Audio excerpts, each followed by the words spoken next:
Jadi macam inikah kita nak ikut? Entah berapa banyak lagi kesilapan sengaja. Bukan kesilapan, kesengajaan untuk mengolah atau meletak naratif tertentu untuk orang percaya kepada dia. Berapa banyak lagi untuk kita lihat dalam buku ini atau buku-buku yang lain memang tidak boleh diguna pakai langsung apa yang Kapten Hafiz katakan. Tuan-tuan dan puan, demikianlah beberapa ayat akhir yang disebut oleh Dr. Haris Ismail setelah beliau menyemak serta mengkritik buku saya ini 90 pelajaran tentang bid'ah. Tuan-tuan dan puan, Assalamualaikum warahmatullahi wabarakatuh. Beberapa hari lepas, Dr. Haris Ismail, pemilik saluran YouTube Protagonist Insight, telah memuat naik video siri kedua, bahagian keduanya yang menyemak serta mengkritik buku saya ini. Cuma kali ini video itu berbeza di mana beliau telah menuduh serta memfitnah saya bahawa kononnya saya ini telah melakukan penipuan serta pengubahan ke atas kalam Imam Asy-Syafi'i rahimahullah, ke atas kata-kata Imam Asy-Syafi'i rahimahullah. Maka video ini saya akan menjawab tuduhan serta fitnahnya itu. Sebelum bermula beberapa poin ya. Pertama, video ini saya dedikasikan dengan penuh keikhlasan kepada para penonton, para pengikut dan para penyokong Dr. Haris Ismail dan juga saluran YouTube-nya Protagonist Insight. Saya telah membaca satu persatu komen-komen anda yang menyokong Dr. Haris Ismail dalam rangka beliau membuat tuduhan dan fitnah ke atas saya tanpa anda sendiri membuat semakan. Okey? Jadi anda telah tonton video tu, anda telah memberi komen, dipersilakan. Namun saya harap anda juga akan menonton video saya ini dan akan melakukan penilaian yang adil. Bukan saja dalam topik ini, tetapi terhadap Dr. Haris Ismail itu sendiri. Dalam video-video sebelum ini, saya telah beberapa kali menerangkan bahawa beliau bukanlah orang yang dapat dipercayai keilmuannya. Okey, dan bahkan orang yang sangat kotor, lagi jijik permainannya. Anda tidak mahu percaya. Jadi dalam video ini saya akan buktikan sekali lagi. Janganlah anda menzalimi diri sendiri. Janganlah anda menghina diri sendiri dengan mengikuti Dr. Haris Ismail. Gunakanlah akal yang Allah kurniakan kepada anda untuk menilai perkara ini secara adil. Jadi saya harap anda dapat menonton video ini dengan minda yang neutral lagi adil. Kemudian anda menilai sendiri Dr. Haris Ismail. Sebab dalam perkara ini, tentang Dr. Haris ini bukan video pertama saya. Bahkan sudah lebih 20 video di mana saya telah menilai serta react kepada beliau. Okey? Video-video tersebut, link saya bagi dalam kotak description. Saya tidak meminta anda untuk menjadi follower saya. Tak minta anda tonton video saya.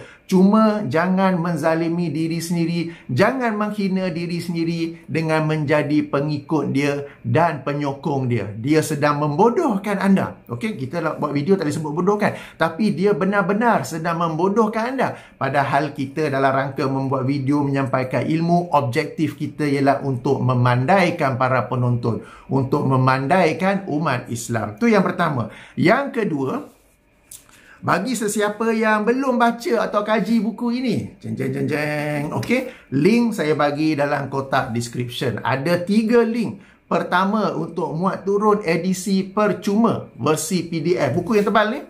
Buku yang tebal ni seluruhnya daripada awal sehingga akhir boleh dimuat turun secara percuma sahaja.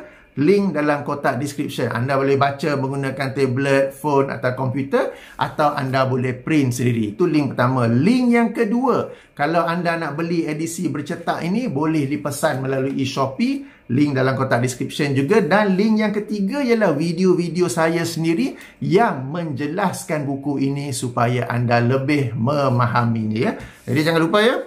Okey, bagi sesiapa yang belum lagi. Baik. Yang ketiga, sebelum saya nak mula menjawab tuduhan serta fitnah Dr. Haris Ismail, saya akan bacakan terlebih dahulu beberapa perkataan, beberapa ayat yang beliau sendiri ucapkan dalam videonya itu. Kenapa pula saya nak lakukan demikian? Ia adalah untuk manfaat mereka yang memang tak mahu tengok video dia. Ada sebahagian orang yang kata video dia memang tak berbaloi nak tengok. Okey, tak apa. Ada beberapa ayat perkataannya yang saya mesti bacakan untuk perhatian anda. Itu yang pertama. Yang kedua, bagi yang sudah tengok tetapi mungkin terlepas pandang apa yang dia sebut itu, ya. Dan saya akan highlight, saya akan tekankan beberapa ayat ataupun perkataan beliau yang sebenarnya beliau tujukan kepada saya tetapi akhirnya kena kepada orang lain. Akhirnya kena kepada orang lain. Siapa yang kena tu? Tunggu dan lihat, tunggu dan tonton, ya. Okey, baik. Saya bacakan apa yang saya masukkan dengan beberapa perkataan Dr. Haris Ismail daripada videonya itu. Okey, beliau berkata antara lain, tetapi hari ini lebih mengejutkan apabila kita nampak Kapten Hafiz menggunakan kalam Imam Asy-Syafi'i tetapi diolahnya, diejasnya. Saya nampak seperti diejas sendiri dengan sengaja oleh Kapten Hafiz. Apa lagi beliau berkata? Bagi orang kebanyakan akan nampak seperti minor, perkara kecil lah. Tetapi bagi academician, seorang ahli akademik, bagi orang yang ahli dalam bidang ini, dia akan nampak perkara ini adalah perkara yang sangat major, sangat besar. Okay? Siapa ahli akademik? Siapa orang yang ahli dalam bidang ini? Yang dimasukkan oleh Dr. Haris Ismail ialah Dr. Haris Ismail sendiri. Dia seseorang yang selalu memuji-muji dirinya sebagai seorang ahli akademik. Ada PhD lah konon, kan? Dan bagi orang yang ahli dalam bidang ini merujuk pada apa? Nak kata bidang agama, Dr. Haris Ismail confirm bukan ahli dalam bidang agama, tapi dalam bidang akademik ia mungkin, dalam bidang penulisan ia mungkin, tapi nanti kita lihat sejauh mana dia ini seorang yang ahli dalam bidang penulisan akademik. Okey? Alright. Ini nanti dapat terang. Kemudian apa lagi kata? Kapten Hafiz buat untuk mendoktrinkan fahaman mengikut naratif yang dikehendaki oleh dirinya sendiri. Naratif ni macam jalan cerita lah. Jadi saya ni buat buku ni untuk mendoktrinkan. Ada sesuatu yang saya nak sampaikan. Oh, betul ke ni? Right. Apa lagi katanya? Ini nampak macam remeh, ya, tetapi sebenarnya bagi academician, ahli akademik, sekali lagi dia tekankan dia, bagi orang yang belajar daripada guru-guru.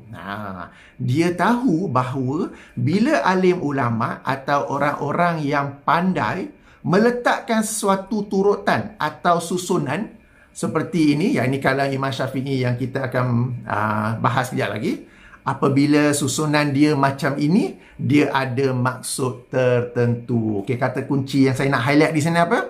Bagi ahli akademik, bagi orang yang belajar daripada guru-guru. Okey, dia tahu bahawa apabila alim ulama atau orang-orang yang pandai meletakkan ayatnya dengan sesuatu turutan, maka memang dia masukkan seperti itu, ya. Nanti kita semak. Alright, apa lagi dia kata? Tapi Kapten Hafiz dia twist. Dia letak ijma' dulu, lepas tu baru asar. Ini berkaitan dengan ijma' dulu asar atau ijma'. Nanti saya tunjuk, bagi yang belum tonton video tu, nanti saya tunjuk apa yang dimasukkan oleh Dr. Haris Ismail. Apa lagi katanya? Memang dia, kata Hafiz ni, memang dia nak matikan ijma' itu pada zaman salaf sahaja. Tetapi dia pusing. Dia letak ijma' sebelum asar. Ini untuk kita nampak seolah-olah betul lah. Apa lagi katanya? Macam serius kan? Kejap, panas ni. Kita adjust aircon sikit. Nampak tak macam mana mainan Kapten Hafiz? Kata-kata Imam Syafi'i dalam bahasa Arab pun dia ubah. Ada sign language oleh Dr. Haris, ya. Kata-kata dalam bahasa Arab pun dia ubah. Ini sudah boleh dikatakan sebagai nak menipu orang. Ada banyak lagi, sabar, sebab statement-statement ni sangat penting. Sebab nanti saya nak tunjuk statement ni akhirnya pergi kepada siapa. Ya. Siapakah yang menjadi mangsa kepada tuduhan-tuduhan Dr. Haris Ismail ni? Nanti saya akan tunjuk nanti. Kita baca dulu. Ini sudah boleh dikatakan sebagai nak menipu orang. Apalagi, lepas tu dia ulang lagi, bahawa saya ubah untuk menyesuaikan apa yang dia nak doktrinkan, apa yang saya nak doktrinkan. Ini pun sanggup dibuat oleh Kapten Hafiz semata-mata untuk menunjukkan bahawa apa yang difikirkan itu betul. Mungkin, Dr. Haris kata, mungkin dia nak betulkan kata-kata Imam Asy-Syafi'i. Dia mungkin nak kata kat Imam Asy-Syafi'i, Imam, kau salah. Tulisan ni sepatutnya ijma' dulu baru asar. Dia nak betulkan kata-kata Imam Syafi'i, sampaikan dalam penulisan pun dia ubah. Macam konon-konon saya ni nak betulkan Imam Syafi'i, ya. Okey, apa lagi kata Dr. Haris? Bukankah ini sudah terang-terang satu penipuan yang dibuat oleh Kapten Hafiz? Jadi saya telah melakukan penipuan. Apa lagi katanya?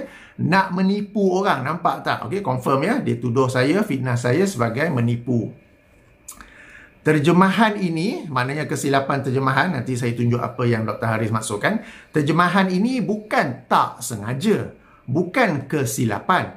Ini adalah terjemahan yang disengajakan. Memang dia mengubah.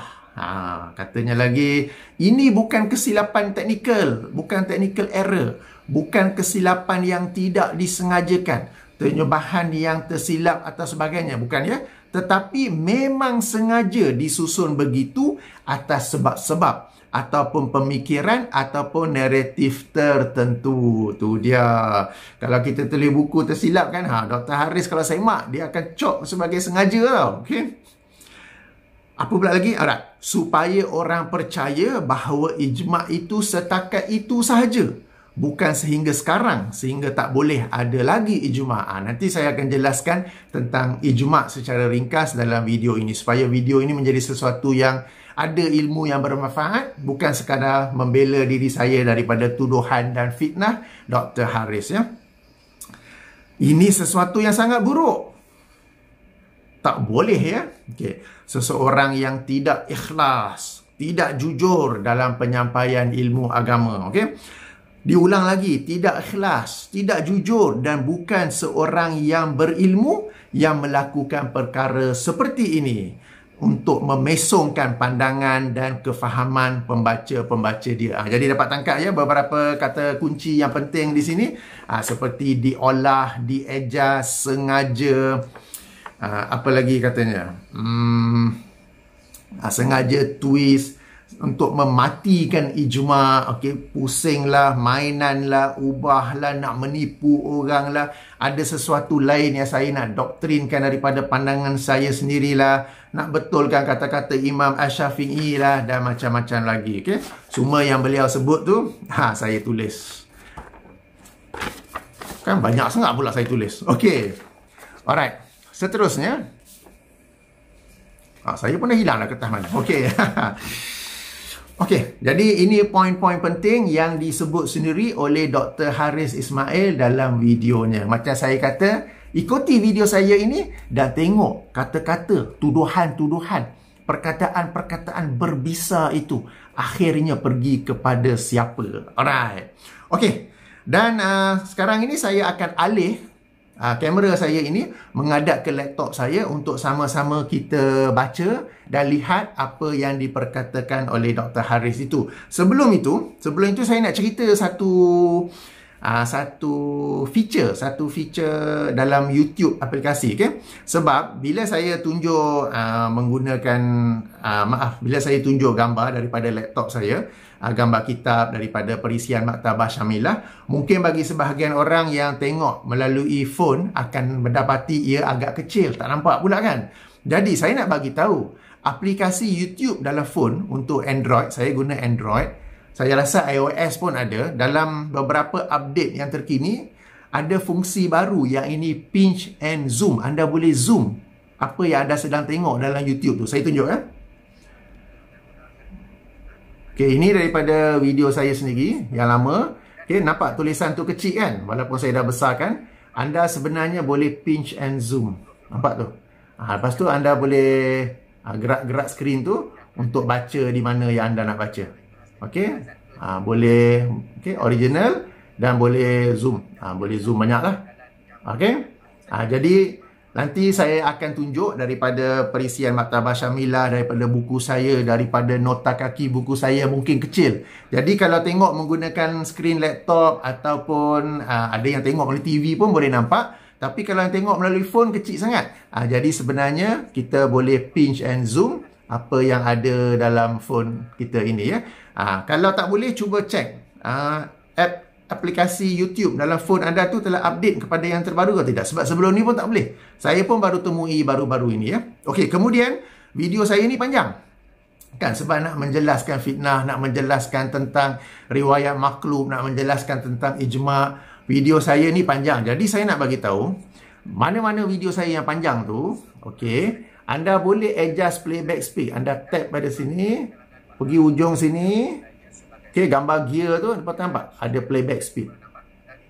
Anda boleh adjust playback speed. Kalau normal, yang normal tu lah. Tapi, okey, kat mana tadi? Ujung sini, gambar gear tu, playback speed, dan anda boleh adjust kelajuan yang anda nak. Okey? Boleh fokus ke? Dah hilang dah pula. Okey. Tapi jangan laju sangat dah pula. Nanti tak faham. Lepas tu tanya balik kat ruangan komen. Padahal kita dah sebut dah pun. Kan? Okey. Jadi ini untuk membantu sesiapa yang menonton. Sebab memang panjang video ni. Ini saya punya nota ya. Nak tunjuk ya. Nota saya punya lah banyak. Berapa muka surat? 1, 2, 3, 4, 5. Okey. 6 muka surat ya. Alright. Mesti Dr. Haris tertanya-tanya apa Captain Hafiz nak spin tu. Sebab kalau kita baca statement-statement dia tadi, dia begitu bersungguh-sungguh atau begitu bermati-matian bahawa saya telah melakukan penipuan dan juga pengubahan ke atas kalam Imam Asy-Syafi'i. Begitu bersungguh-sungguh, begitu bermati-matian sehingga para penontonnya pun, para penyokongnya pun begitu yakin dengan apa yang dia sampaikan. Jadi saya nak jelaskanlah. Okey, baik. Alright, jadi ini sebagai mukadimah. Okey, saya akan pause dan kita alih kepada laptop saya pula ya. Okey, di hadapan skrin anda sekarang ini ialah tajuk video oleh Dr. Haris Ismail. Okey, beri perhatian kepada tanda soal. Beri perhatian kepada tanda soal. Maksudnya apa? Tajuk ni dia nak play safe. Okey, Captain Hafiz menipu dalam bukunya, tanda soal. Sanggup ubah kata-kata Imam Syafi'i, tanda soal. Okey, ini untuk play safe supaya bila dalam video ini insya-Allah saya telah membuktikan kesalahan Dr. Haris dalam membuat tuduhan itu, dia akan membuat video react. Tak, saya tanya je, tak menuduh pun. Saya tanya je, tak memfitnah pun. Kan? Alright. Salah satu reply okey di sini, alright, daripada The Result of Ruqyah ya. Beliau menulis, buat fitnah, lepas tu letak tanda soal untuk selamatkan diri. Pandai skill putar belit engkau. Lalu Dr. Haris menjawab ya, Protagonik Insight, bro, tengok video tu yang menipu. Huruf besar ya, yang menipu adalah Captain Hafiz, sedar sikit. Tak ada fitnah di sini. Maka jawapan daripada Dr. Haris ini, dia sendiri telah membatalkan tanda soal ini. Dia sendiri telah membatalkan tanda soal ini, di mana dia memang benar-benar berpendapat, sungguh-sungguh, bermati-matian, berpandangan bahawa saya telah melakukan penipuan serta pengubahan ke atas kalam Imam Asy-Syafi'i. Okey, seterusnya saya nak komen di sini. Janganlah aku jumpa engkau kat mana mata pedang tak akan diam di sarungnya. Di sini saya nak minta kepada semua para penonton, baik di saluran saya ataupun saluran Dr. Haris, jangan sampai ke sini ya. Kita berbeza pandangan, kita lakukan perbincangan ilmiah ataupun perbandingan ilmiah. Jangan pula mengancam dengan seperti ini. Okay? Tidak perlu sampai ke tahap itu. Okey, seterusnya kita ke buku 90 pelajaran tentang bid'ah. Okey, buku 90 pelajaran tentang bid'ah ini ialah edisi A4. Okey, edisi A4 PDF yang boleh dimuat turun. Okey. Alright, kita ke muka surat 361. Alright. 361. Okey, jadi inilah. Okey, jadi inilah kata-kata Imam Asy-Syafi'i yang dituduh oleh Dr. Haris Ismail bahawa saya sengaja melakukan pengubahan ataupun sengaja melakukan penipuan di sini ya. Sebab kata-kata Imam Asy-Syafi'i di sini ialah kalau ikut turutannya apa? Kitaban au sunnatan au asaron au ijma'an. Okey, tetapi saya pula terjemah Al-Quran, sunnah, ijma' atau asar. Okey, kalau rujuk teks Arab di atas sepatutnya asar barulah ijma', bukan ijma' atau asar. Terhadap perkara ini saya mengakui kesilapan saya dalam tertib menterjemah dan saya mengucapkan jazakallahu khairan kepada Dr. Haris Ismail kerana telah menunjukkan kepada saya kesilapan dalam tertib terjemahan. Saya ulangi, kesilapan dalam tertib terjemahan. Jadi saya ucapkan terima kasih, saya ucapkan jazakallahu khairan, memang saya silap dalam tertib terjemahan. Akan tetapi ucapan jazakallah itu hanya setakat ini ya. Hanya setakat ini sahaja, tidak ada pada tuduhan-tuduhan yang macam saya sebut tadi. Okey, alright. Kita ke seterusnya pula. Seterusnya pula tentang tuduhan yang saya baca sikitlah, saya ulang kaji perkataan-perkataannya tu. Okey, sengaja ubah, adjust, olah, twist, mainan, pusing, menipu, penipuan, sangat buruk, tak ikhlas, tak jujur, bukan seorang berilmu, memesongkan, nak betulkan kata-kata Imam Syafi'i. Semua ini untuk sampaikan doktrin sendiri bagi mematikan ijma' kepada zaman salaf. Jadi Dr. Haris berpandangan saya melakukan perkara ini, saya ubah tertib ini atas dasar kesengajaan ingin menipu, ingin mengolah kata-kata Imam Asy-Syafi'i untuk menyampaikan doktrin tersendiri. Okey? Dan ini kata beliau dikuatkan lagi dengan nukilan di muka surat lain, muka surat 373. Okey, bagi yang ada edisi bercetak, muka suratnya lain. Boleh rujuk dalam bab soalan lazim keempat. Imam Asy-Syafi'i membahagikan bid'ah kepada hasanah. Okey? Dan tuduhan seterusnya di mana berlakunya perbezaan dalam teks Arab, muka surat 373 bagi edisi A4, bagi edisi bercetak rujuk dalam bab mengkaji sambutan Maulid Nabi. Okey, di mana di sini, okey, dalam teks Arab ini dituduh bahawa saya telah melakukan pengubahan. Okey, ijma' dulu baru asar. Padahal dalam nukilan yang awal, muka surat 361, okey, teks yang awal, yang asal, asar dulu baru ijma'. Nampak ya? Asar dulu baru ijma'. Tetapi di muka surat 373, okey, telah berlaku pengubahan. Okey, pengubahan ijma' kemudian asar. Dan di sinilah Dr. Haris Ismail bersungguh-sungguh menuduh saya telah melakukan penipuan serta pengubahan ke atas kalam Imam Asy-Syafi'i dan macam-macam lagi lah, nak sampaikan doktrin sendiri apa semua tu kan. Okey, tuan-tuan dan puan-puan, ingat tak dulu-dulu kalau yang jenis dulu-dulu kan ada main tak game spot the reference, perhatikan perbezaannya. Okey, ada beza tak antara dua teks ini? Yang ini di muka surat 361. Okey, yang ini saya nukil daripada riwayat yang dikeluarkan oleh Imam Al-Baihaqi dalam kitabnya ya, Al-Madkhal dan juga Manaqib Imam Asy-Syafi'i. Okey, cuba tengok selain daripada perbezaan antara asar dan juga ijma', ada apa-apa perbezaan lain tak? Okey. Okey, saya ke muka surat 373 pula yang dikatakan saya mengubah kata-kata Imam Asy-Syafi'i. Ada beza tak? Okey, dan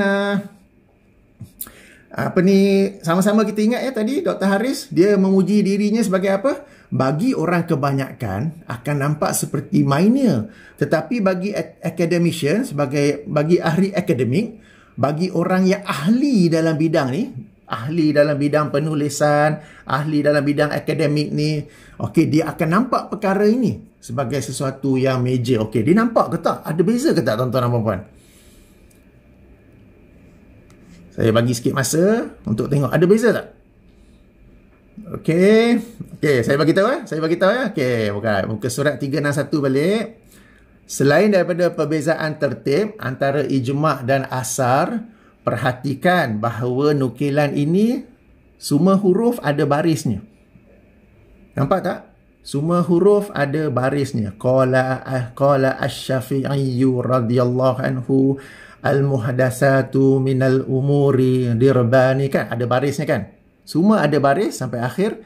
Yang bawah-bawah ni pun ada baris. Okey. Kita tengok muka surat 373. Mana pergi baris tu? Tinggal sikit-sikit je. Tinggal satu-satu je. Okey. Dr. Haris ni dia puji diri. Dia seorang yang ahli dalam bidang ni. Kenapa dia tak nampak?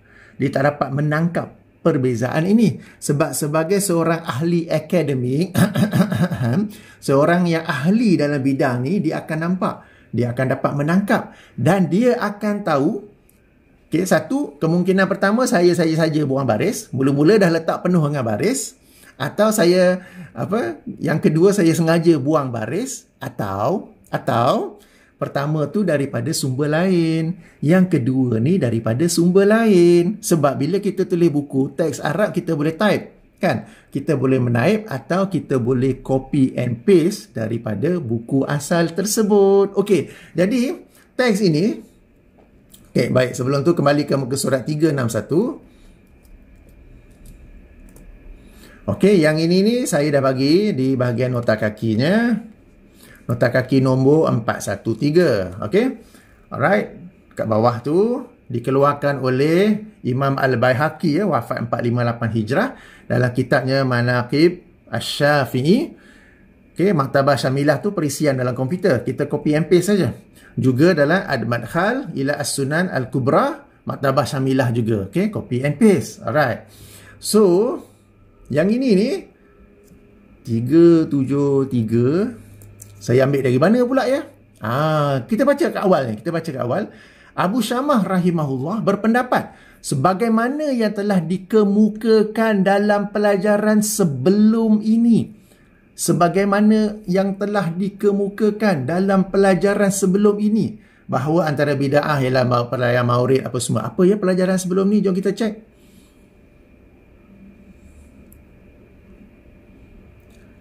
Okey, bab soalan lazim nombor 5, bid'ah hasanah di sisi mazhab Asy-Syafi'i. Dan di sini saya nukil penjelasan Imam Asy-Syafi'i yang antara yang terawal yang memberikan penjelasan serta contoh-contoh terhadap bid'ah hasanah. Okey. Alright, setelah mengemukakan kata-kata Asy-Syafi'i, okey, Imam Abu Syamah menjelaskan, okay, setelah mengemukakan kata-kata Asy-Syafi'i seperti yang telah dikemukakan dalam bab sebelumnya, tapi apa yang Abu Syamah ni menjelaskan. Alright, kita teruskan penjelasannya. Saya terjemah begini.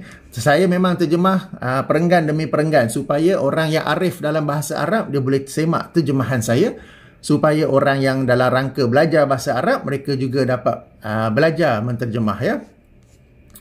Okey, sekejap. Panjang ni. Okey, nota kaki nombor 422. Okey, apa nama kitab? Al-Ba'isi ala Inkaril Bid'ah wal Hawadis. Okey, hafal nama kitab? Al-Bid'ah ala Inkaril Bid'ah wal Hawadis. Okey, jom kita ke Maktabah Syamilah. Ding ding ding ding. Okey, pertama, okey, yang ni ya, Manaqib. Boleh nampak ya? Manaqib Imam Asy-Syafi'i. Alright. Asar dulu, baru ijma'. Okey. Kemudiannya, Al-Madkhal ila As-Sunan Al-Kubra oleh Imam Al-Baihaqi. Okey. Al-Madkhal ila As-Sunan Al-Kubra oleh Imam Al-Baihaqi. Alright. Asar dulu, baru ijma'. Okey, seterusnya. Okey, Al-Ba'isi ala Inkaril Bid'ah wal Hawadis. Okey. Apa ya susunannya? Nampak tak? Qala Asy-Syafi'i. Okey, rahimahullah ta'ala, sama-sama. Kitaban au sunnatan au ijma'an au asaron. Jadi yang di muka surat 373 tu, okey, kembali 373. Okey. Okey, ijma'an au asaron, bukan saya yang ubah. Saya hanya copy and paste daripada kitab yang menjadi rujukan saya, yang ini Al-Ba'isi ala Inkaril Bidai wal Hawadis, di mana dalam kitab ini sendiri disebut ijma' dahulu baru asar. Okey, okay. Kalau yang tak nampak zoom ijma' dulu baru asar. Jadi tuan-tuan dan puan-puan, semua tuduhan dan fitnah yang dilontarkan oleh Dr. Haris Ismail kepada saya tu, sengaja ubah, adjust, olah, twist, mainan, pusing, menipu, penipuan sangat buruk, tak ikhlas, tak jujur, bukan seorang berilmu, memesongkan, nak betulkan kata-kata Imam Syafi'i, semuanya untuk menyampaikan doktrin sendiri bagi mematikan ijma'. Semua itu kena kepada Imam Abu Syamah, seorang imam besar dalam mazhab Asy-Syafi'i, wafat tahun 665 Hijrah, dan dalam sebahagian biografi juga dikatakan beliau adalah guru bagi Imam An-Nawawi. Imam Nawawi yang kita biasa baca tu kan, Riyadhus Shalihin, kitabnya Hadis 40. Okey, ini gurunya, wafat tahun 665 Hijrah. Namanya Abul Qasim Syihabuddin Abdurrahman bin Ismail, dan lebih dikenali sebagai Abu Syamah. Okey, dan beliau yang menyusunnya ijma' dulu baru athar. Tengok ya dari sini ya. Berkata Imam Syafi'i rahimahullah, perkara-perkara baru dalam urusan agama terbahagi kepada dua. Salah satu daripada keduanya ialah apa yang baru yang menyelisihi kitaban au sunnatan au ijma'an au asaron. Okey, alright. Jadi bukan saya yang tukar. Saya tak tahulah nak ketawa ke, nak menangis ke, nak sebut bertingkat-tingkat ke, kan? Okey, jadi tuan-tuan puan-puan boleh nilai sendiri ya. Jadi saya ulangi, bukan saya yang ubah, tetapi Imam Abu Syamah sendiri. Dan kalau kita search, kita cari dalam pelbagai kitab lain dalam perisian Maktabah Syamilah ini, okay, ada sangat banyak akan dijumpai beberapa rujukan lain. Tengok tu punya banyak nampak ya. Dia punya scroll kat tepi ni. Akan ditemui beberapa rujukan lain yang juga meletakkan ijma' sebelum asar.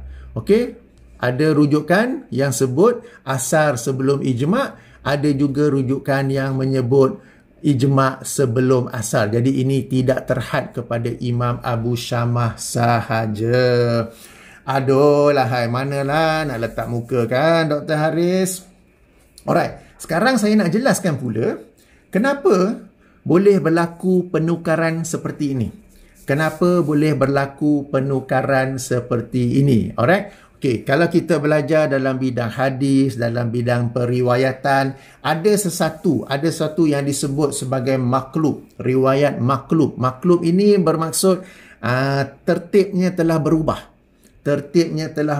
Dan maklub boleh berlaku pada sanad dan boleh berlaku pada matan. Yang ini tuan-tuan dan puan-puan boleh rujuk dalam mana-mana kitab ilmu mustalah hadis.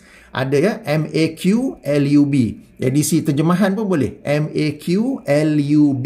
Okey, maklub bererti telah berubah tertibnya. Ia boleh berlaku pada sanad, boleh juga berlaku pada matan. Matan ni maksudnya teks hadis. Dan di antara riwayat maklub ini ada yang tak mengapa, ada yang dibolehkan, atau ada juga yang tidak dibolehkan. Okey, kita fokus pada matan, kepada teks ya, sebab kita sedang rujuk pada teks sekarang ni kan. Okey, jika perubahan itu berlaku pada matan dan ia mengakibatkan, menatijahkan perubahan hukum ataupun perubahan kefahaman riwayat tersebut, maka ia tidak dibolehkan. Jika ia berlaku dan tidak mengakibatkan, tidak menatijahkan kepada perubahan maksud, perubahan hukum, maka ia dibolehkan. Macam mana kita nak tahu ia dibolehkan ataupun tidak? Okey, saya nak bagi contoh ya. Sekarang ini Sunan Abu Daud. Okey, di hadapan anda ialah Sunan Abu Daud hadis nombor 5060 ya. Okey, daripada Ubadah bin As-Samit. Qala Rasulullah sallallahu alaihi wasallam, sesiapa yang terjaga daripada tidurnya pada waktu malam, lalu dia berkata ketika terjaganya itu, la ilaha illallah wahdahu la syarikalah, lahu mulku wa lahul hamdu wa huwa ala kulli syai'in qadir. Fokus ini ya. Subhanallah walhamdulillah wa la ilaha illallah wallahu akbar wa la haula wa la quwata illa billah. Kemudian dia berdoa, Rabbighfirli. Kemudian berkata Al-Walid. Al-Walid ini salah seorang perawi hadis. Okey, atau dia berkata yang ini dia berdoa, maka akan dimustajabkan, dimakbulkan kepadanya. Dan jika dia bangun lalu berwuduk, kemudian solat, lalu diterima solat itu daripadanya. Okey, jadi ini adalah antara zikir yang diajar oleh Rasulullah SAW apabila kita terbangun, terjaga waktu malam, tengah tidur, tiba-tiba jaga, katakanlah dahaga nak minum air ke, nak pergi tandas ke, tengok anak tidur ke. Kalau dah terjaga tu jangan terus tidur, baca dulu zikir ini. Okey, kemudian kita boleh berdoa, okey, kepada para muslimat lah katakan, yang tidak dapat hendak bangun qiyamul lail kerana mereka sedang haid ketika itu misalnya, ataupun kepada sesiapa lain yang dah bangun dah pukul 3 pagi, alam dah bunyi dah tapi letih sangat, mengantuk sangat, tak dapat nak bangun solat tahajud, tak dapat nak bangun solat witir, maka boleh saja baca zikir ini kemudian berdoa ya. Meskipun dia tak sempat solat, dia berdoa dan doanya itu juga tetap akan dimakbulkan. Jangan terus tidur.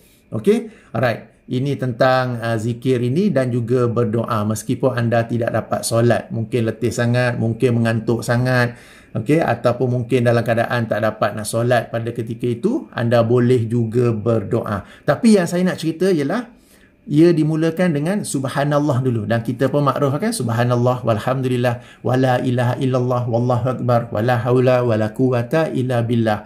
Okey, ini riwayat dalam Sunan Abu Daud, dan tertib inilah juga dalam Sunan At-Tirmizi, Sunan Ibn Majah, Musnad Ahmad, Sunan Ad-Darimi dan lain-lain. Cuma bila kita semak hadis yang sama dalam Sahih Al-Bukhari nombor 1154 mengikut penomboran Fathul Bari, sama ya, daripada Ubadah bin Samit, An-Nabi sallallahu alaihi wasallam qala, sesiapa yang terjaga minal lail, okey, di tengah malam itu, lalu berkata la ilaha illallah wahdahu la syarikalah, lahu mulku wa lahul hamdu wa huwa ala kulli syai'in qadir. Tapi tengok ni, alhamdulillah wa subhanallah wa la ilaha illallah wallahu akbar wa la haula wa la quwata illa billah. Kemudian dia berdoa Allahumma ghafirli, atau dia berdoa apa-apa lain lalu dimakbulkan kepadanya. Dan jika dia berwuduk, okey, solat tak disebut tapi dah wuduk, maksudnya nak solat, okey, akan diterima solatnya. Yang saya nak fokus di sini kenapa? Nampak tak? Tertib berubah. Okey, dalam Sunan Abu Daud, Tirmizi, Ibnu Majah, Musnad Ahmad, lain-lain, subhanallah dulu, baru alhamdulillah, baru wala ilaha illallah wallahu akbar. Tapi dalam Sahih Al-Bukhari, okey, alhamdulillah dulu. Okey, barulah wa subhanallah wa la ilaha illallah. Jadi bila berlaku perubahan macam ni, adakah kita nak tuduh Imam Al-Bukhari telah melakukan penipuan, ataupun Imam Al-Bukhari mengambil riwayat daripada seorang pendusta? Adakah Imam Al-Bukhari telah melakukan satu pengubahan, atau Imam Bukhari nak bawa satu doktrinnya yang tersendiri? Dia nak main lah, dia nak twist lah dan macam-macam lah, seperti mana yang disebut oleh Dr. Haris Ismail itu? Jawapannya tidak. Ini kita sebut sebagai riwayat makhluk, riwayat yang telah bertukar tertibnya. Dan ini adalah sesuatu yang dibolehkan. Dalam kes ini, kes yang saya tunjuk ini dibolehkan. Kenapa? Ia sebagaimana jelas Al-Hafiz Ibn Hajar Al-Asqalani dalam Fathul Bari ketika menjelaskan hadis ini, dia kata, dia bagi tahu dalam Abu Daud, Ibnu Majah apa semua tertibnya lain, tetapi dia kata dibolehkan. Kenapa? Sebab huruf waw tidaklah menunjukkan tertib yang semestinya, maka boleh berubah.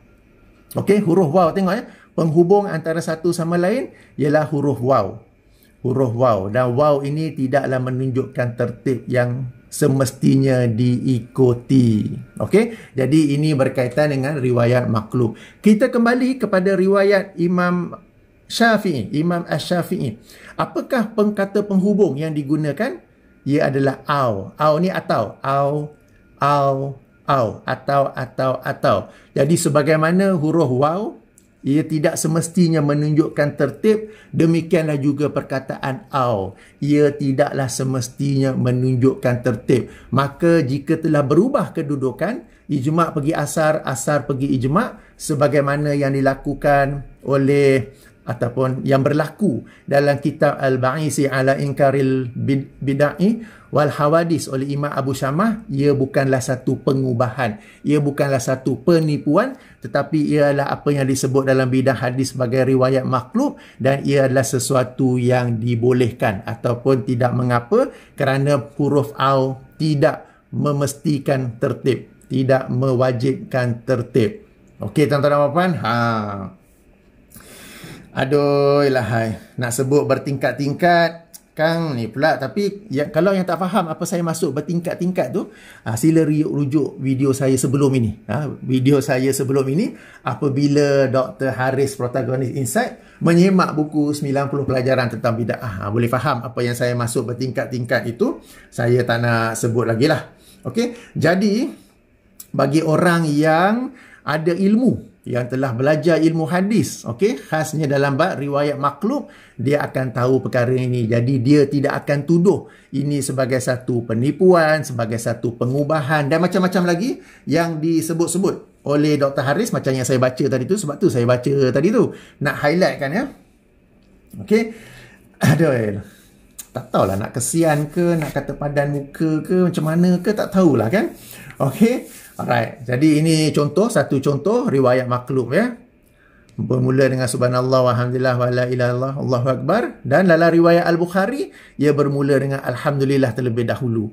Okey, kita tidak menuduh Imam Al-Bukhari sebagai penipu, mengubah, memiliki doktrin tersendiri apa semua, tapi kita maklum bahawa inilah yang disebut sebagai riwayat yang maklub, dan apa yang berlaku dalam perubahan tertib ini tidak mengapa, sebab memang semuanya wawa, seperti mana yang disebut sendiri oleh Al-Hafiz Ibn Hajar Al-Asqalani. Alright, jadi demikianlah juga ya riwayat yang digunakan, yang menjadi rujukan Dr. Haris Ismail bahawa saya telah melakukan penipuan, pengubahan dan sebagainya itu.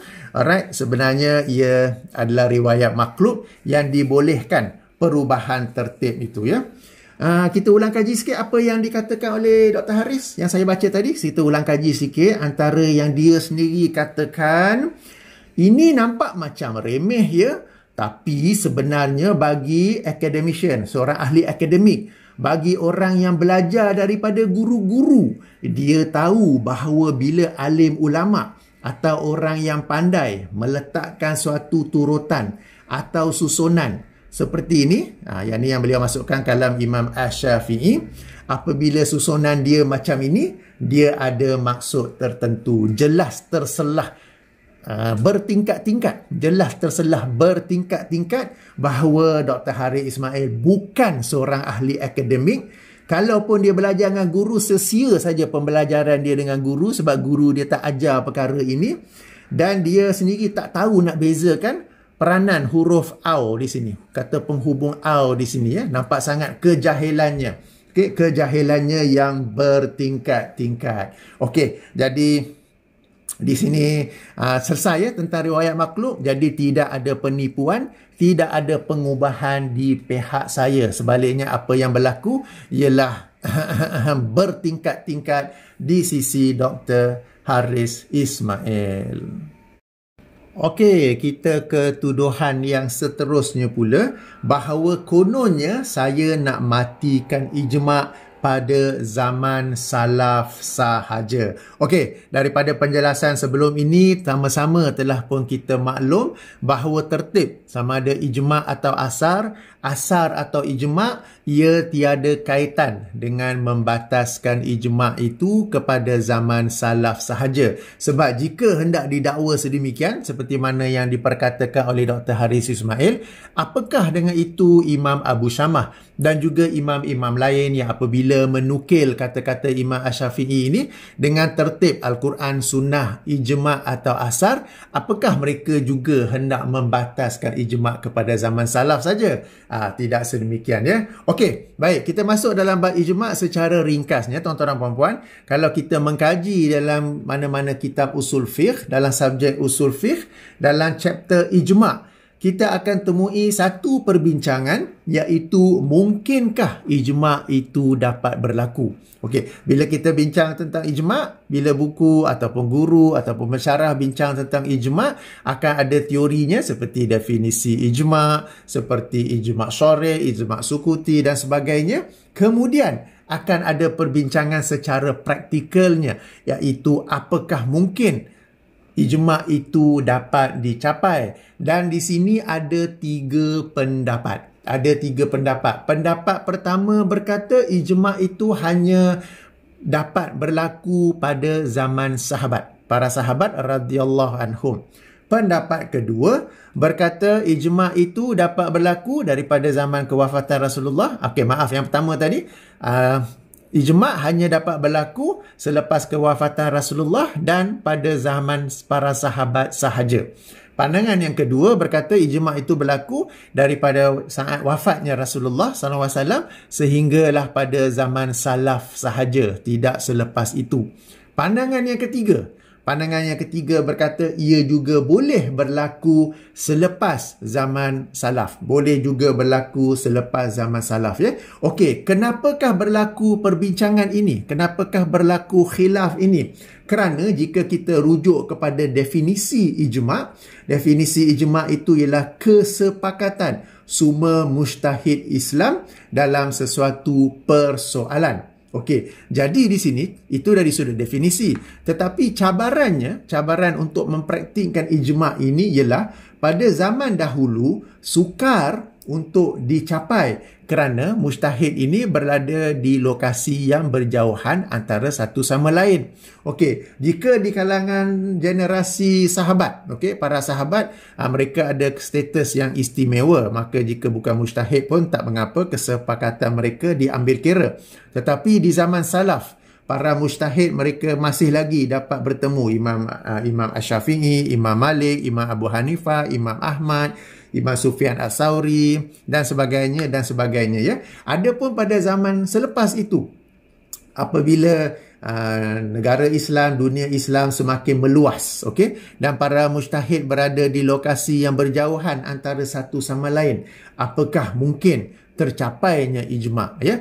Dan perkara ini bukan sahaja sesuatu yang diperbincangkan pada zaman khalaf, tetapi pada zaman salaf itu sendiri ya, sehingga diriwayatkan daripada Imam Ahmad bin Hanbal bahawa beliau pernah berkata sesiapa yang mendakwa ijma' maka dia berdusta, kerana di sana mungkin ada mujtahid yang berbeza pendapat. Okey, baik. Nanti ada orang kata saya ini cerita kosong aja. Okey, jadi perkara ini macam saya kata boleh dirujuk dalam kitab-kitab usul fiqh dalam bab ijma'. Dalam bab ijma' akan dimulakan dengan definisi ijma', dalil-dalil ijma', jenis-jenis ijma', kedudukan ijma' sebagai salah satu sumber hukum Islam, dan kemudiannya apakah mungkin ijma' itu dapat berlaku. Dan di sinilah khilaf yang sedang saya sebutkan. Dan untuk memudahkan dalam video ini saya bawakan satu kertas kerja. Ini bukanlah rujukan saya, tapi saya nak tunjukkan sebagai satu rujukan sajalah. Okey, ijma' dan isu-isu kontemporer oleh Susaidi AS. Okey, ada asterisk di situ, dan beliau ini adalah dosen. Dosen ni maksudnya pensyarah Fakulti Syariah IAIN, Institut Agama Islam Negeri di Randen, Intan, Lampung. Okey, jadi ini satu artikel jurnal yang macam ini Dr. Haris sukalah, sebab dia nak macam-macam footnote semua kena letakkan. Dan di penghujungnya itu pun saya pergi ni 10 muka surat, ada daftar pustaka. Okey, so ini memenuhi kriteria Dr. Haris ya. Okey, baik. Kita ke muka surat 1. Okey, tak apa. Alright, pendahuluan tentang ijma'. Alright, ini link dia, boleh muat turun. Link saya bagi dalam kotak description. Okey, pengertian ijma'. Alright. Macam yang saya kata tadi ya, kesepakatan para mujtahid dari kalangan umat Islam tentang hukum syarak. Alright. Kesepakatan semua mujtahid pada satu masa dari kalangan umat Muhammad terhadap perkara syarak. Okey, yang ni maklumlah tentang definisi ijma', dasar hukum ijma', okey. Syarat dan rukun ijma', macam-macam jenis ijma', okey, ijma' syar'i', ijma' sukuti, okey. Dan sekejap ya, yang berhak membentuk ijma' ialah para mujtahid, kan? Okey, kita fokus di sini ya. Pendapat ulama tentang kemungkinan terjadi ijma'. Okey, saya cuba besarkan sikit, boleh tak? Alamak, besar sangat. Okey, sebab tu tadi saya ajar boleh pinch and zoom dekat WhatsApp pula. Dekat YouTube ni ya. Okey, boleh nampak saya bacakan. Alright, kita F ya. Pendapat para ulama tentang kemungkinan terjadi ijma'. Ulama usul fiqh klasik, di antaranya ulama jumhur klasik, menyatakan tidaklah sulit untuk melakukan ijma'. Bahkan secara aktual, ijma' telah ada. Mereka memberikan contoh hukum-hukum yang telah disepakati seperti tentang pembahagian waris nenek sebesar 1/6 dari harta warisan. Okey, ini pada zaman para sahabat ya, ijma' sahabat itu.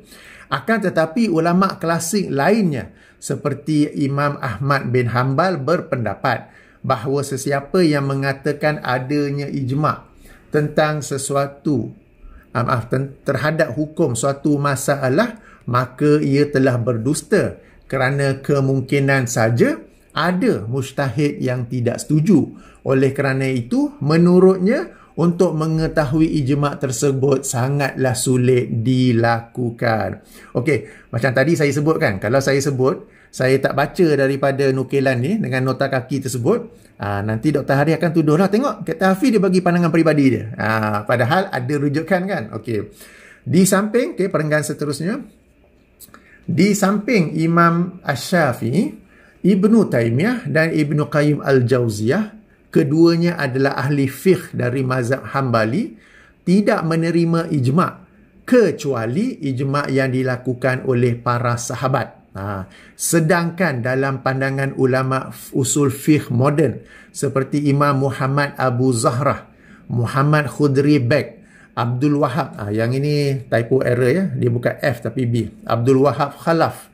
Okey, ketiganya guru besar fiqh dan usul fiqh di Universiti Al-Azhar Mesir, dan buku-buku mereka dalam subjek usul fiqh ni memang menjadi buku teks bagi mereka yang dalam bidang degree fiqh dan usul fiqh ya. Dan Fathi Al-Duraini, guru besar fiqh dan usul fiqh di Universiti Damaskus, Syria, dan Wahbah Az-Zuhaili, ijma' yang mungkin terjadi hanyalah di zaman sahabat, kerana para sahabat masih berada dalam satu daerah. Pada masa sesudahnya, mungkin ijma' tidak melakukan ijma' tidaklah mungkin kerana luasnya daerah Islam dan tidak mungkin mengumpulkan ulama semuanya pada satu tempat ya, macam saya sebut tadi.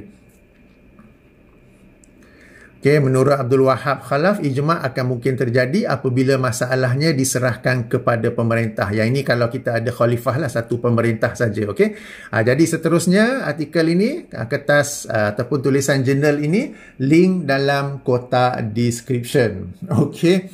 Dan perkara ini sebenarnya telah pun saya jelaskan dalam nota kaki saya sekejap. Buku saya tadi, muka surat 361. Okay? Right, scroll ke bawah. Ada nota kaki dah tau. Okey. Di perenggan atas ni, demikian juga jika sesuatu perkara yang baharu itu selari dengan Al-Quran, As-Sunnah, ijma' generasi salaf atau asal para sahabat kan. Bila ijma' generasi salaf, ada nota kaki 414. Okey, boleh nampak ke nota kaki 414 ni? Saya cuba zoom lagi, boleh tak? Okay, kalau tak nampak, boleh pinch and zoom di YouTube anda ataupun boleh muat turun buku. Alamak, tak penuh satu skrin lah. Okey, terpaksa saya kecilkan sikit. Tak apa, saya bacakan. Anda boleh pinch and zoom atau download buku baca sendiri ya. Apa saya tulis di situ? Saya berpendapat ijma' atau kesepakatan yang dimasukkan oleh Asy-Syafi'i ialah ijma' generasi salaf. Ini kerana hanya pada generasi salaf sesuatu ijma' itu dapat dicapai dan diketahui, sementara Asy-Syafi'i sendiri hidup dalam generasi salaf.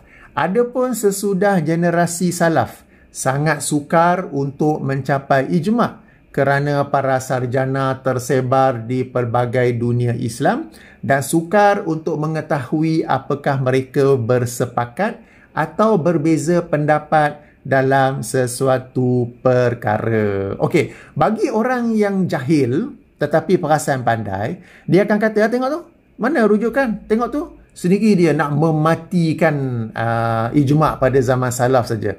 Sebenarnya yang nota kaki ni, Dr. Haris dia ada baca tau, dia baca line pertama saja. Yang kemudian dia tak baca, sama ada dia tak faham atau dia tak mahu orang tahu apa yang saya tulis. Saya tidak berkata mustahil ijma' selepas zaman salaf. Apa yang saya kata ialah sangat sukar untuk mencapai ijma' kerana para sarjana tersebar di pelbagai dunia Islam dan sukar untuk mengetahui apakah mereka bersepakat atau berbeza pendapat dalam satu perkara. Sama tak dengan apa yang kita baca tadi? Kan, pada masa sesudahnya melakukan ijma' tidaklah mungkin kerana luasnya daerah Islam dan tidak mungkin mengumpulkan ulama' seluruhnya pada satu tempat. Okey, dan dengan tokoh-tokoh yang berpandangan sedemikian.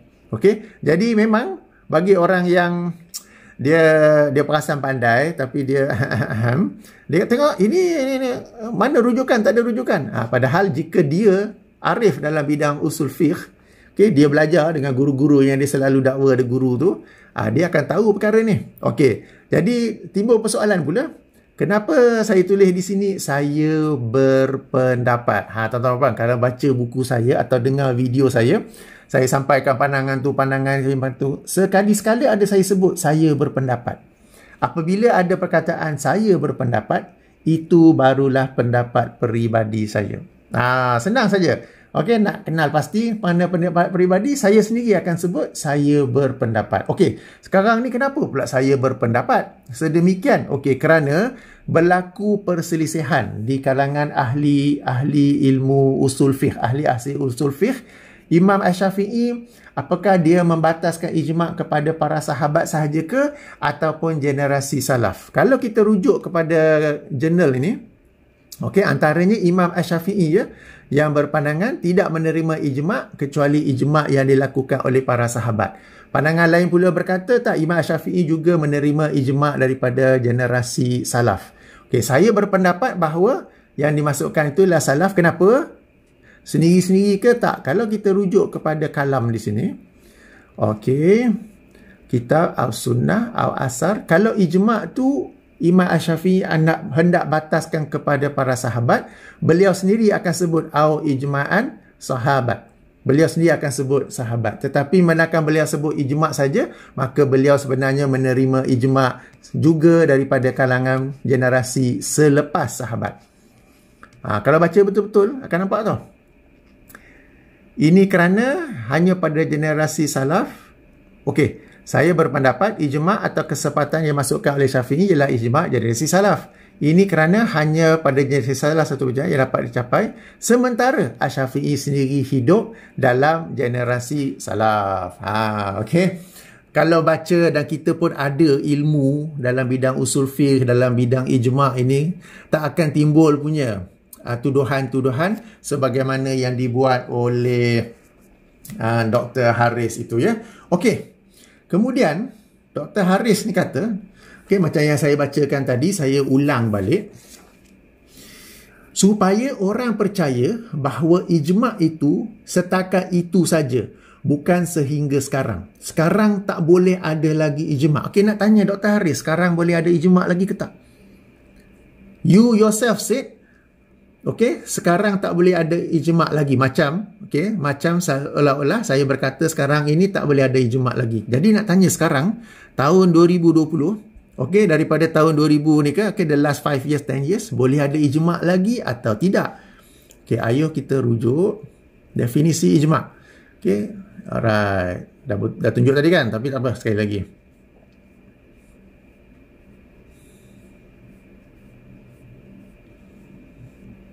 Ijma' ialah kesepakatan para mujtahid. Kan? Pengertian ijma'. Okey, berkata Abdul Karim Zaidan, kesepakatan para mujtahid. Okey. Siapa lagi? Abdul Karim Zaidan, ijma' baru dianggap terjadi bila mana kesepakatan seluruh ulama mujtahid. Sedangkan menurut Al-Kamal bin Humam, ijma' adalah semua mujtahid. Okey? Persoalannya, sekarang ni ada mujtahid ke tidak?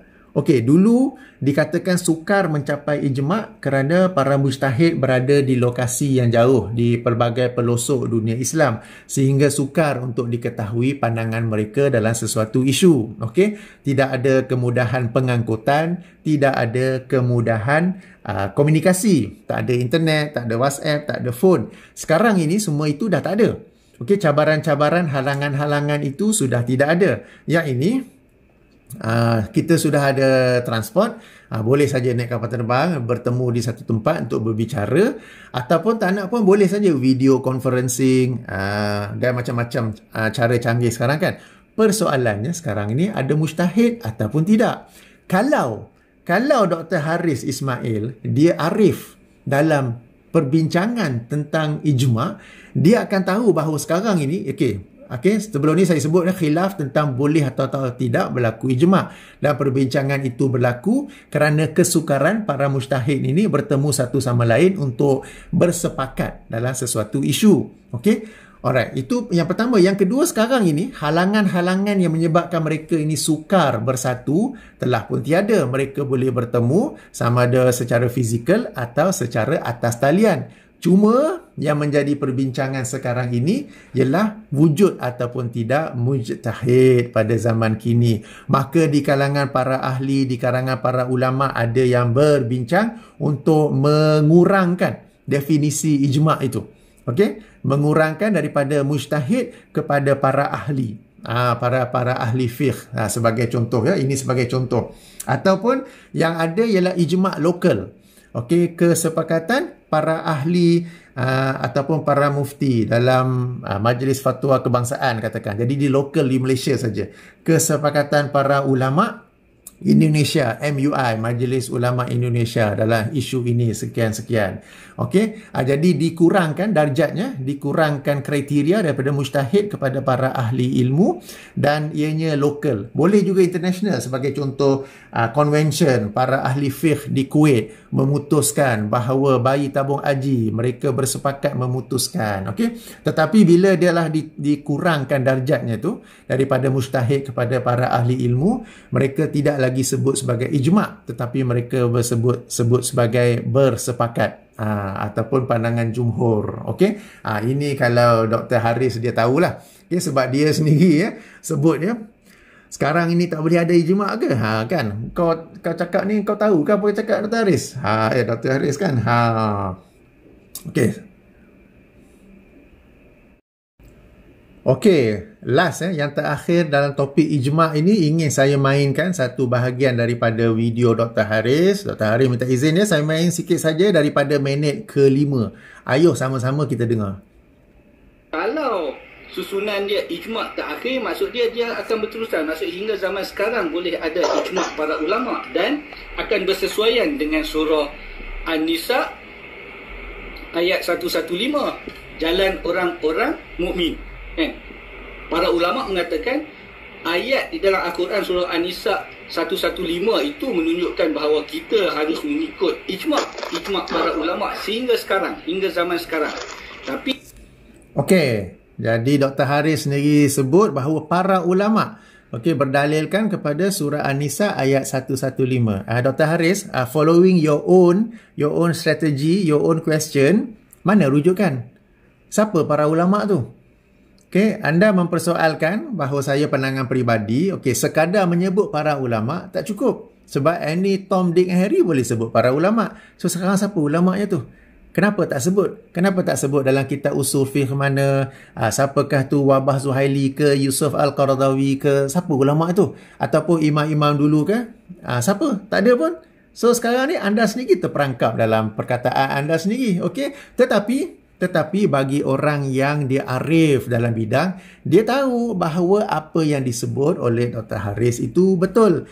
Okey, sebab sebagai contoh, kembali kepada kata kerja tadi tu, okey, dasar hukum ijma', okey, ialah surah An-Nisa ayat 115. Okey, poin yang saya nak tunjuk di sini, bagi orang jahil tapi dia perasan pandai, dia akan kata, ni ulama' mana ni? Ini pendapat mana ni?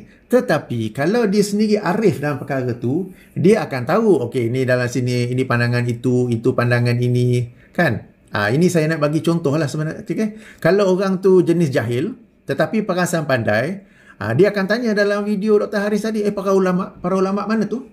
Para ulama' mana yang guna ayat 115 surah An-Nisa tu? Tetapi kalau orang itu, dia memang arif dalam bidang usul fiqh, dia tahu dalam bab ijma', memang boleh dikatakan hampir semua kitab-kitab usul fiqh yang saya mengaji dulu memang menggunakan ayat 115 surah An-Nisa sebagai dalilnya, salah satu daripada dalilnya, ya.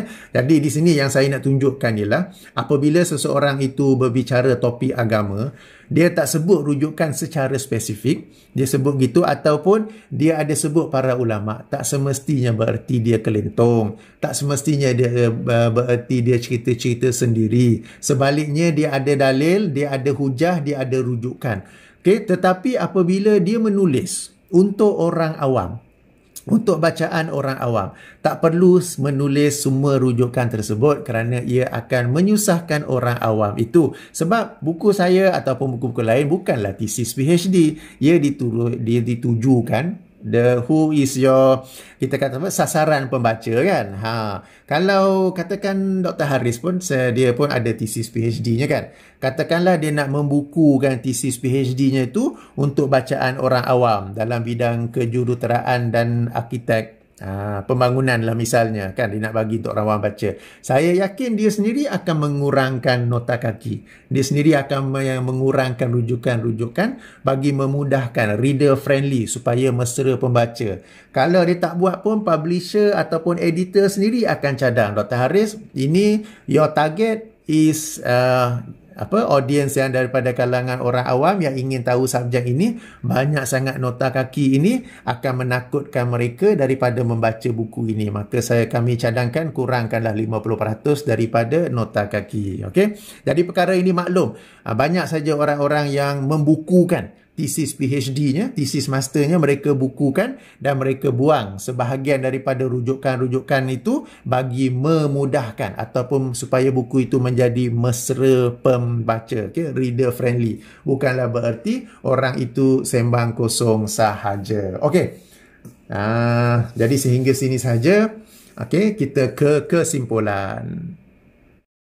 Okey, kita ke bahagian kesimpulan sekarang ni. Jadi tuan-tuan dan puan-puan, apabila orang membuat fitnah ke atas kita, nak buat fitnah mungkin boleh 5 minit, 10 minit. Tetapi untuk menjelaskannya, ia akan mengambil masa yang lebih lama. Dan kemudiannya juga, saya tidak mahu menjadikan video ini semata-mata membela peribadi saya. Tetapi saya juga ingin menjadikan video ini sebagai satu ilmu kepada tuan-tuan dan puan-puan. Jadi beberapa poin sebagai kesimpulan. Yang pertama, jelas terserlah kejahilan Dr. Haris Ismail dalam ilmu hadis, khususnya tentang riwayat maklub, dan juga dalam ilmu usul fiqh, khususnya dalam topik ijma'. Itu yang pertama. Yang kedua, jelas Dr. Haris Ismail sangat beremosi. Sungguh-sungguh bermati-matian beliau membuat sekian-sekian tuduhan, sekian-sekian fitnah, yang akhirnya semua itu jatuh ke atas Imam Abu Syamah dan juga beberapa imam-imam lain yang apabila menukil kata-kata Imam Asy-Syafi'i tersebut, mereka juga meletak ijma' sebelum asar. Padahal mereka melakukan sedemikian bukanlah kerana ingin mengubah, bukanlah kerana ingin menipu, tetapi mereka mengetahui bahawa itu sesuatu yang tidak mengapa disebabkan kata penghubung antara satu sama lain ialah au, yang bererti tidak semestinya mengikut tertib. Tetapi